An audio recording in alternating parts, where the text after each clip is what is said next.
नमस्कार, बहुत स्वागत है आप सभी का। मैं हूं सुशांत सिन्हा। आज ये बड़ा इंटरेस्टिंग वीडियो लेकर आया हूं।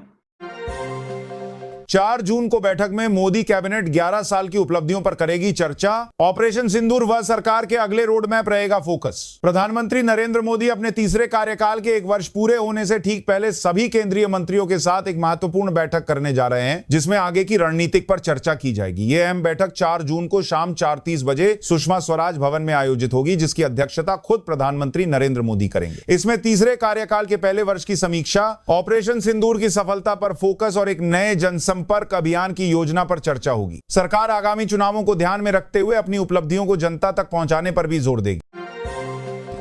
योगी सरकार का बड़ा फैसला, अब मदरसों में पढ़ना होगा maths, Hindi, English, science. Uttar Pradesh में योगी सरकार ने मदरसा शिक्षा में महत्वपूर्ण सुधारों की घोषणा की है, जिसके अंतर्गत मदरसों की मान्यता के लिए नए नियम शीघ्र ही लागू किए जाएंगे। इन बदलावों का मुख्य उद्देश्य मदरसा शिक्षा प्रणाली को बेहतर बनाना है। इसलिए पाठ्यक्रम में संशोधन करते हुए हिंदी, अंग्रेजी, गणित और विज्ञान जैसे आधुनिक विषयों की शिक्षा को अनिवार्य किया जाएगा, जो पहले वैकल्पिक हुआ करते थे। इन सुधारों की प्रक्रिया को प्रभावी ढंग से लागू करने और मदरसा शिक्षा के सुचारू संचालन को सुनिश्चित करने के लिए राज्य सरकार द्वारा एक उच्च स्तरीय कमेटी का भी गठन किया गया है। और अब योगी सरकार एक हाथ में कुरान, दूसरे में कंप्यूटर का उद्देश्य साकार करने जा रही है। मदरसों में आधुनिक शिक्षा को बढ़ावा देने के लिए अब आधुनिक शिक्षा से जुड़े विषय भी पढ़ाए जाएंगे और आगे मदरसों को एनसीईआरटी पाठ्यक्रम से जोड़ा जाएगा।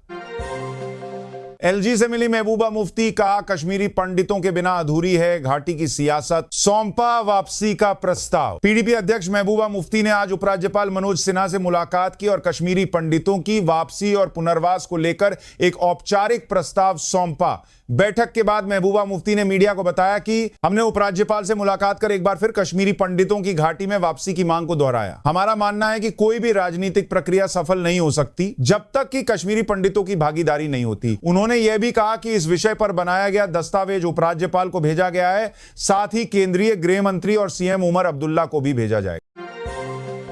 हम आतंकवाद के खिलाफ लड़ाई में कंधे से कंधा मिलाकर खड़े पैराग्वे के राष्ट्रपति से बोले पीएम मोदी। प्रधानमंत्री नरेंद्र मोदी ने दिल्ली के हैदराबाद हाउस में पैराग्वे के राष्ट्रपति सैंटियागो पेना पालासियोस के साथ द्विपक्षीय बैठक की।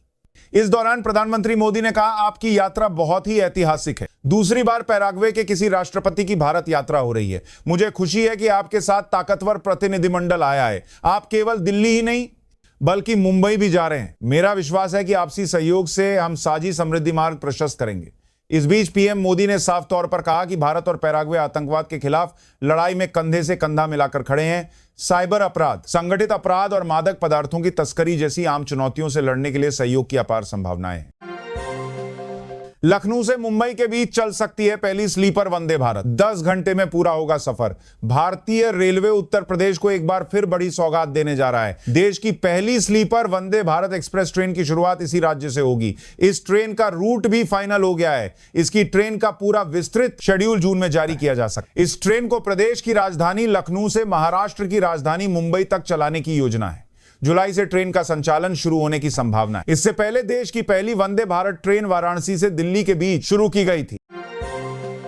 केदारनाथ, बद्रीनाथ पहुंची दिल्ली की मुख्यमंत्री रेखा गुप्ता। दिल्ली की मुख्यमंत्री रेखा गुप्ता आज सोमवार सुबह पहले केदारनाथ धाम पहुंची। यहां उन्होंने बाबा केदार के दर्शन किए, पूजा अर्चना कर उन्होंने देश की खुशहाली के लिए प्रार्थना की। इसके बाद उन्होंने बद्रीनाथ धाम के दर्शन किए। मुख्यमंत्री रेखा गुप्ता इससे पहले रविवार को हरिद्वार दौरे पर पहुंची थी।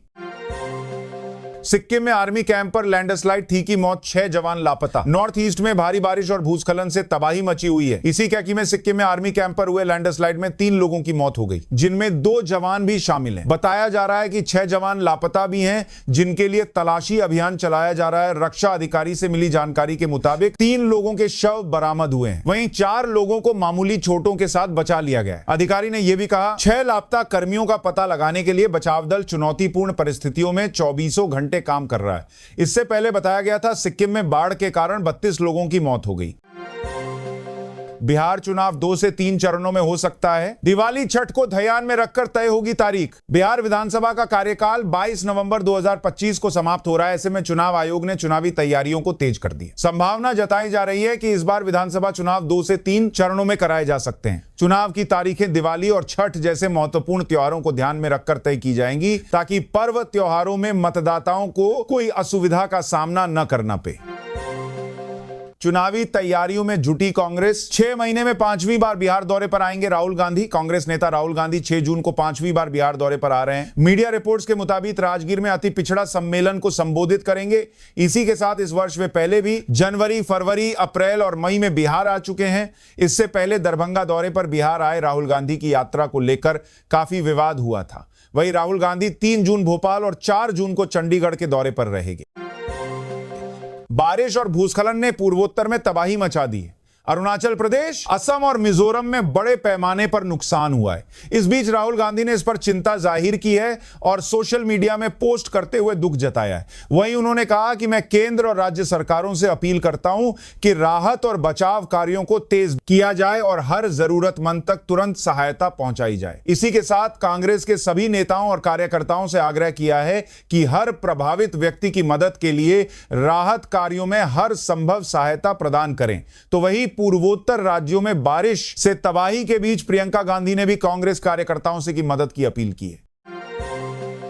चंद्रशेखर की टिप्पणी पर मायावती ने किया पलटवार, कहा बरसाती मेंढक नहीं कर सकते हैं आपका भला। चंद्रशेखर आजाद ने रविवार को लखनऊ में हुए कार्यक्रम में आकाश आनंद पर टिप्पणी की थी। बसपा सुप्रीमो मायावती ने इस पर पलटवार किया है। मायावती ने आजाद समाज पार्टी के अध्यक्ष चंद्रशेखर आजाद द्वारा आकाश आनंद को लेकर कसे तंज पर पलटवार करते हुए कहा कि बसपा को कमजोर करने वाले संगठन और दल बरसाती मेंढक की तरह हैं, जो विधायक, सांसद या मंत्री क्यों ना बन जाएं। इनसे समाज का कुछ भला होने वाला नहीं है। बता दें, हाल ही में बसपा में आकाश आनंद की दोबारा वापसी पर चंद्रशेखर आजाद ने कहा कि जनता उन्हें नकार चुकी है, मजबूरीवश उन्हें निकाला और लिया जा रहा है, उनके पास कोई विकल्प नहीं है।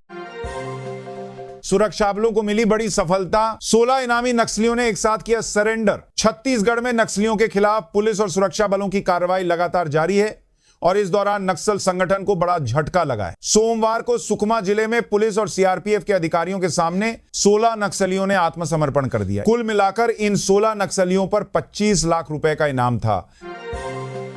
मद्रासी कैंप में बेघर हुए लोगों के लिए तमिलनाडु सरकार का ऐलान, घर वापसी में करेंगे मदद। जंगपुरा स्थित मद्रासी कैंप में बीते रविवार को कोर्ट के आदेश पर बुलडोजर चला और करीब 370 अवैध अतिक्रमण को हटाया गया है, जिसके बाद तमिलनाडु सरकार ने मद्रासी कैंप में रह रहे लोगों को मदद देने के लिए घोषणा की है। तमिलनाडु सरकार मद्रासी कैंप के उन निवासियों की सहायता करेगी जो तमिलनाडु में अपने मूल जिलों में वापस जाना चाहते हैं। साथ ही आजीविका और अन्य आवश्यकताओं के लिए उन्हें सहायता देगी। 77 इको टूरिज्म साइटों से होगी 200 करोड़ की आय, स्थानीय लोगों को मिलेगा रोजगार। नई इको टूरिज्म नीति से हिमाचल सरकार को 5 वर्षों में 200 करोड़ रुपए का राजस्व प्राप्त होगा। इको टूरिज्म का अर्थ पर्यावरण को नुकसान पहुंचाए बिना प्राकृतिक स्थलों की यात्रा करना है। मुख्यमंत्री सुखविंदर सिंह सुक्खू ने कहा कि हिमाचल प्रदेश में 77 इको टूरिज्म साइटों के विकास से सैलानियों को नए अनुभव मिलेंगे। नई इको टूरिज्म नीति से सरकार को 5 वर्षों में 200 करोड़ रुपए का राजस्व प्राप्त होगा। आगे उन्होंने कहा कि सुक्खू ने कहा कि स्थानीय युवाओं को नेचर गाइड और मल्टीपर्पज वर्कर के रूप में प्रशिक्षित किया जा रहा है। अब तक 70 से अधिक गाइड और 135 मल्टीपर्पज वर्कर्स को Himachal Pradesh eco tourism society ने प्रशिक्षित किया है। और आगे कहा, सरकार ने इको टूरिज्म सेवाएं ऑनलाइन उपलब्ध करवाई हैं। 100 से अधिक फॉरेस्ट रेस्ट हाउस और कैंपिंग साइट्स की बुकिंग अब Himachal Pradesh eco tourism society की वेबसाइट के माध्यम से की जा सकती है। जयपुर का ऐतिहासिक टाउन हॉल राज परिवार को देने की मांग। सुप्रीम कोर्ट ने राजस्थान सरकार को नोटिस जारी कर जवाब मांगा है। यह नोटिस राजमाता पद्मिनी देवी, दिया कुमारी और सवाई पद्मनाभ सिंह की याचिका पर जारी किया गया। याचिका में जयपुर के ऐतिहासिक टाउन हॉल में ढांचागत बदलाव पर रोक लगाने और यथास्थिति बनाए रखने की मांग की गई है। याचिका में राज परिवार का दावा है कि टाउन हॉल उनकी निजी संपत्ति है, जिस पर जयपुर के महाराज का अधिकार है। असम में विदेशियों के निर्वासन से जुड़ी याचिका सुप्रीम कोर्ट ने की खारिज, कहा याचिकाकर्ता हाईकोर्ट जाएं। असम में विदेशियों के निर्वासन से जुड़ी याचिका सुप्रीम कोर्ट ने खारिज कर दी। सुप्रीम कोर्ट ने कहा कि याचिकाकर्ता गुवाहाटी हाईकोर्ट जाएं। याचिका में आरोप लगाया गया था कि असम सरकार ने राष्ट्रीयता सत्यापन या कानूनी उपाय समाप्त होने के बिना संदिग्ध विदेशियों को हिरासत में लेने और निर्वासन के लिए अभियान शुरू किया। राजधानी दिल्ली में कोरोना से 22 साल की लड़की की मौत, 24 घंटे में 47 नए मरीज। देश में लगातार कोरोना मामलों की तादाद में बढ़ोतरी हो रही है। केरल में कोरोना के सबसे ज्यादा मामले रिपोर्ट किए गए हैं। स्वास्थ्य मंत्रालय के मुताबिक भारत में एक्टिव कोरोना वायरस मामलों की तादाद सोमवार सुबह 3,961 हो गई, जिसमें दिल्ली में 47 नए मामलों की एक दिन में सबसे ज्यादा वृद्धि दर्ज की गई है। मंत्रालय के आंकड़ों के मुताबिक पिछले 24 घंटों में 4 मौतें हुई हैं। इसमें तमिलनाडु, महाराष्ट्र, केरल और दिल्ली में एक एक केस शामिल है।